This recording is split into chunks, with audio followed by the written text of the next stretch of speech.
a woman will feel during no contact is going to start with two main things. So the checking mode and the stalking mode. Checking mode will look like checking on her phone to see where you're at.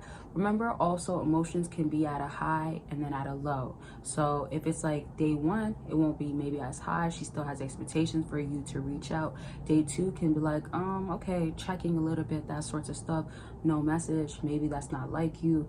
Maybe you went without talking to her for a little while. So the emotions rising can be after she's realized, okay, this might be for real too, right? So then that emotion can rise, and there's other aspects which I'm going to break a lot of it more down towards the mid to the end of the video. But to just give you an idea, understand the crying, what happened, the like, where is he at, why is he not talking to me, or what did I do? The self-evaluation kind of comes in midway, where it's like I thought I was everything he needed, talking to her girl has to remind her, you're that girl, don't worry, he's gonna be regretting losing you, he's gonna break no communication, you don't gotta worry about it. And still the emotions still will kick because her girls can't be you. And then when she's at home by herself in bed alone, and then she's looking at her phone checking where you at, those emotions still come back at an all-time high. And then again, when she's like in other settings, those lows come in. And I'll give you one more example before I dive more into it, again towards the mid to the end.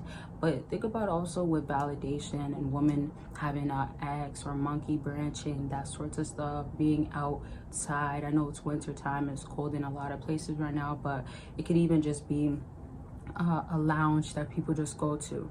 I mean, maybe people still club a lot. I don't go clubbing, so I wouldn't really, I see some people still do during the winter time, but my point is an environment that still is around other men and can cause attention. And remember also, like gas stations, going into any atmosphere, any place where a man can validate her can make her emotions go back down, because that's giving reassurance of you don't have to be in scarcity mode and survival mode to, like, you know, just don't say nothing, you're okay, keep going. You don't want to go and say something to you. You're crushing your ego, you're crushing yourself by doing it.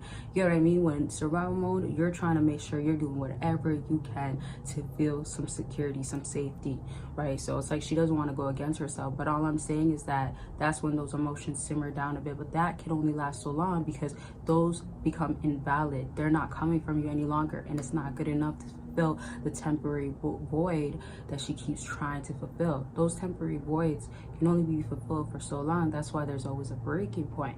Now back to what I was talking with the checking, but the stalking that also comes with it. Before I do continue on, what have you experienced during no contact? Have you had no contact work? I know sometimes no contact can be complicated, or sometimes it takes longer, or sometimes it doesn't work, but I do want to make this message clear. Never be caught up on what results you're getting with no contact if it's from somebody else. Be more caught up on how much you're still trying to change for them. If you're going through no contact and you're really bettering yourself, you're realizing, okay, well, they're taking too long, or they haven't realized like I'm their worth and they should have been acted right, and I'm gonna start dating again. Do the dating again. Put yourself out there. Don't be too more caught up on like, well, if I start dating, or if I try to find somebody better because they're not acting right, that I might ruin it for good with them. Don't care about that. Who cares? And I say this because you're only hurting your own happiness and long-term happiness as well, being more attached and fixed onto the outcome of what no contact can look like for you and that person, when that is not the end goal. I always will say it. If no contact even worked and they came back, and that's what the results you were exactly looking for, were you changing? Were you ready? And while I'm talking about no contact, before I talk about more of what women go through and experience and what they're feeling, do also check out my no contact guide and journal. It is currently on sale, and it will truly help you out. I'm so happy it's helped out so many people, and I feel like it's helped out so many people because I've made it very custom to what I already know what works. from consultations of what I've learned, from people's experiences and stories and emails I've been sent and comments that I've read. I've done a lot of research, learned a lot about it, and a lot of it is also facts. I've been able to create this from scratch and let y'all know what you need to be doing. And it's the best part, and my favorite part about it is that it's custom so much to your certain situation, because it's questions that now you have to self-evaluate and analyze and look over what is really the truth, what is really happening, not only during no contact, but what happened that brought you to this point. And what it does that I love so much is it connects you back to yourself. So you can realize, did you become too attached? Did you become dependent because you were feeling this at this given time? And it's also self-improvement. That's why I created a mood checker to check how you're feeling, things that I recommend that you should be doing to help yourself get through no contact, to get closer to yourself, to actually grow, start dating, all that good stuff. And so it's prompts in there that I've given people already when I talk to them.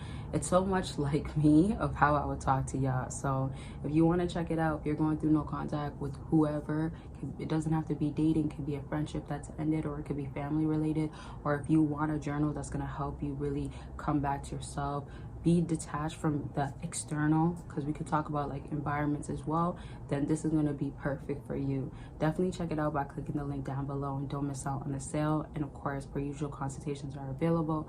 And lastly, don't forget about Patreon. You join for free and get extra benefits, which is more videos, extra little things that you just will not get on YouTube unless you're a YouTube member. So if you are not on YouTube, or you would rather just simply be on Patreon and be a part of the community that's also there that you can join for free, click the link and join today.